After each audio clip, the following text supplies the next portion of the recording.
placement non sistem keuangan. Ya. Jadi ada dua pengertian dan lebih luas ya.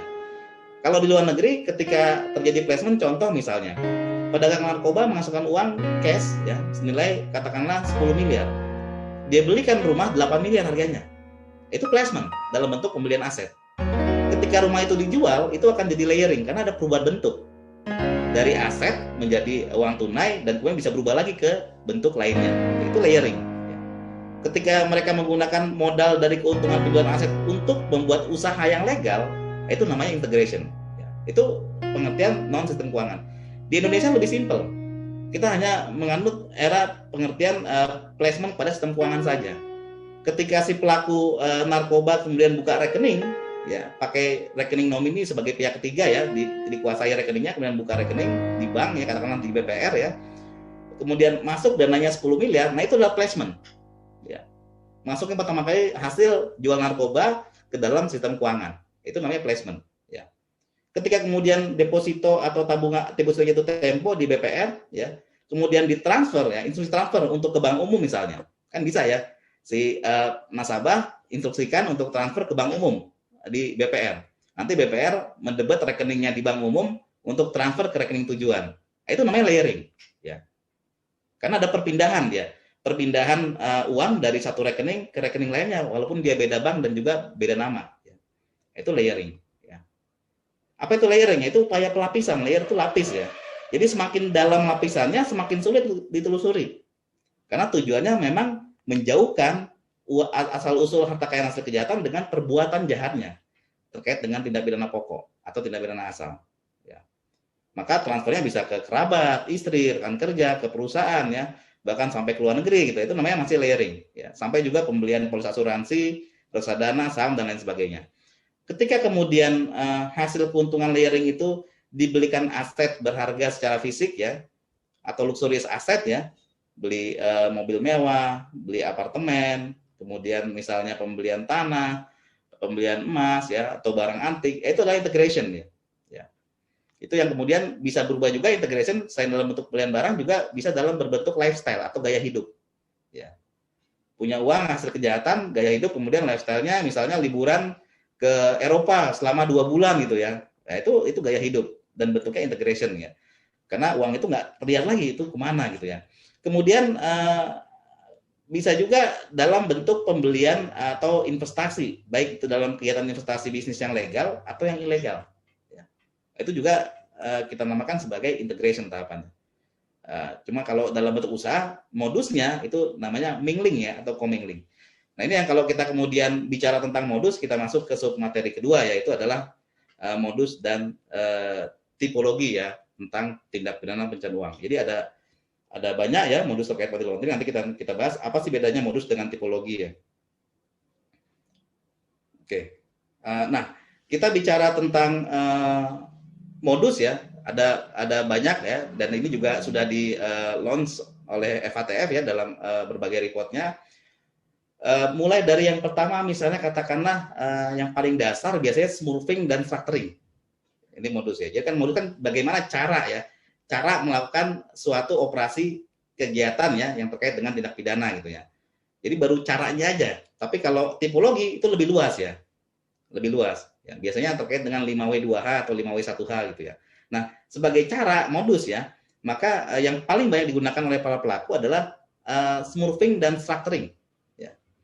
Kalau smurfing ini diambil istilahnya dari luar negeri ya, itu ada jenis boneka, kalau kita tahu boneka Smurf ya, ada komik dulu, ada filmnya juga ya, Smurf itu boneka biru yang kecil-kecil ya, ada Papa Smurf ya, ada Smurf pemusik, Smurf penyanyi gitu ya. Nah, Smurf itu boneka, artinya apa? Artinya si pelaku money laundering ini memecah transaksi dengan cara menggunakan banyak rekening boneka. Misalnya dia si pelaku narkotika katakanlah meminta kepada pedagang asongan di sekitar bank ya yang ada diberikan uang ya, kemudian disuruh untuk buka rekening ya. Dikasih uang, rekeningnya dikuasai oleh si pelaku. Atau contoh lain misalnya seorang oknum bupati di satu daerah di Jawa Barat ya, itu pada saat di pengadilan terungkap fakta bahwa si bupati meminta stafnya untuk mencari ODGJ. ODGJ itu apa Bapak Ibu ya? ODGJ itu orang dengan gangguan jiwa. Ini fakta ya. Jadi si bupati meminta stafnya mencari orang gila difoto, dibuatkan KTP, kemudian KTP-nya dibawa ke bank tanpa orang gilanya ikut ya. Dibawa ke bank untuk buka rekening. ATM-nya, mobile banking-nya, kemudian bukunya itu dikuasai oleh si bupati, dan itu digunakan untuk menerima uang suap dan gratifikasi dari banyak PNS ya, ASN yang mau naik pangkat, mau naik jabatan ya, promosi, mutasi dan sebagainya. Ya. Kenapa menggunakan rekening orang gila? Ini karena supaya tidak diketahui oleh bank kan gitu ya, supaya tidak diketahui oleh PPATK, apalagi oleh penyidik. Ya. Nah ini namanya smurfing dia, rekening boneka. Ini hanya atas namanya saja.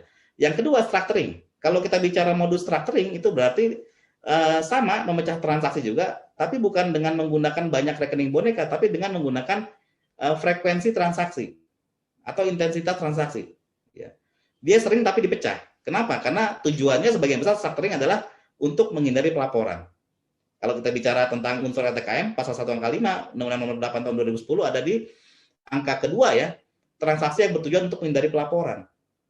Ya, teman-teman tahu kalau misalnya di BPR itu kan juga wajib lapor LTKT ya, transistor atau tarik 500 juta tunai, ya, uang kartal dalam 1 hari kerja. Nah, si pelaku paham kalau dia store 500 juta di rekeningnya di BPR, maka BPR akan lapor. Dia sengaja store tunainya hanya 475, 480, 490, 300 juta, besoknya lagi baru store lagi gitu ya. Ini namanya structuring. Bapak Ibu ya. Makanya ada bank yang membuat parameter transaksi antara store tunai atau tarik tunai antara 450 juta sampai dengan 499 juta 900 ribu itu suspicious. Ya. Kenapa? Karena diduga bertujuan menghindari pelaporan. Apalagi kalau yang dia berulang. Ya. Kemudian yang ketiga U-turn. Kalau U-turn itu seperti rambu ya Bapak Ibu ya. Setelah dia lari kemana-mana uangnya kembali lagi ke dalam bentuk asal, yaitu aset yang dikuasai atau dimiliki oleh si pelaku utama. Ya. Balik lagi dalam bentuk pembelian aset. Contoh misalnya dia dapat uang dari hasil pencucian uang. Ya. Entah itu dia menggunakan rekening perusahaan fiktif, entah menggunakan rekening pihak ketiga, tapi kemudian uang itu digunakan untuk membeli mobil mewah. Nah ini yang terjadi ya terhadap salah satu pejabat di lembaga tinggi negara ya. Dia membeli mobil Mercedes E-Class terbaru ya pada saat itu ya dengan menggunakan KTP supir pribadinya. Ya. Jadi KTP supir digunakan untuk memesan mobil, SPK-nya kemudian jadi kendaraan, mobilnya dibawanya oleh si supir ya, tapi di atas nama supir tapi dimiliki oleh si pejabat publik. Ya. Nah ini namanya modus U-turn ya. Pemilikannya register ownership only. Jadi si supir hanya memiliki secara dokumen saja BPKB, tapi secara faktanya ya dia hanya sebagai supir yang bekerja di seorang pejabat publik yang melakukan money laundering ya. Kemudian kuku smurfing ya. Ini kalau kuku smurfing Bapak Ibu ya. Ini nama sejenis burung yang hidupnya di Australia karena diambil dari sana.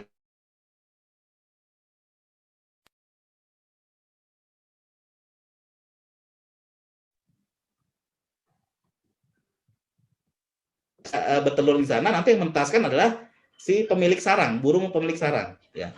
Jadi seperti dia menitipkan ya anaknya ya ke tetangganya gitulah istilahnya ya.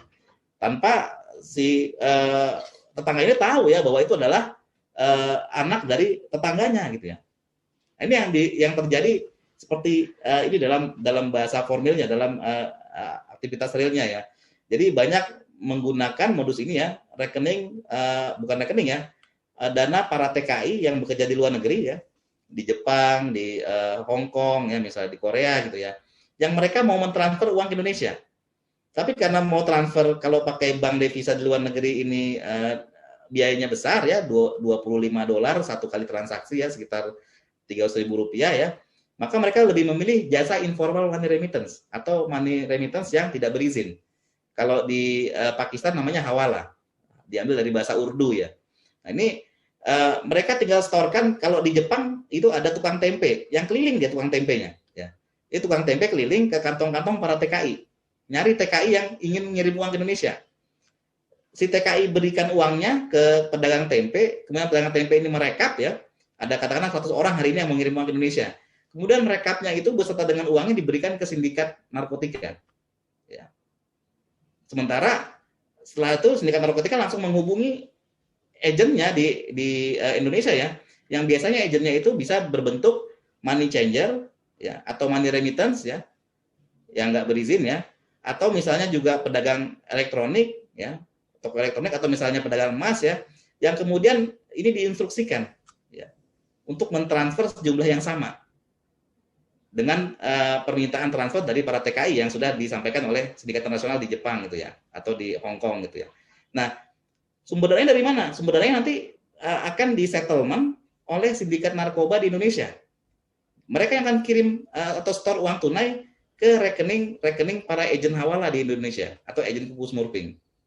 Kirim ke rekening money changer, kirim ke rekening money remittance, kirim ke rekening pedagang emas gitu ya. Nanti setelah itu agennya ini akan kirim ke keluarga para TKI. Jadi secara mekanisme transaksi antar negara tidak ada uang yang lintas secara elektronis ya, tapi secara manfaat uang berpindah. Uang yang TKI di Jepang pindah ke sindikat narkoba, sementara uang sindikat narkoba di Indonesia pindah ke keluarga para TKI. Tanpa mereka sadar ya, bahwa itu adalah uang kejahatan. Nah ini yang disebut sebagai kuku smurfing. Makanya mengambil istilah dari burung kuku di Australia.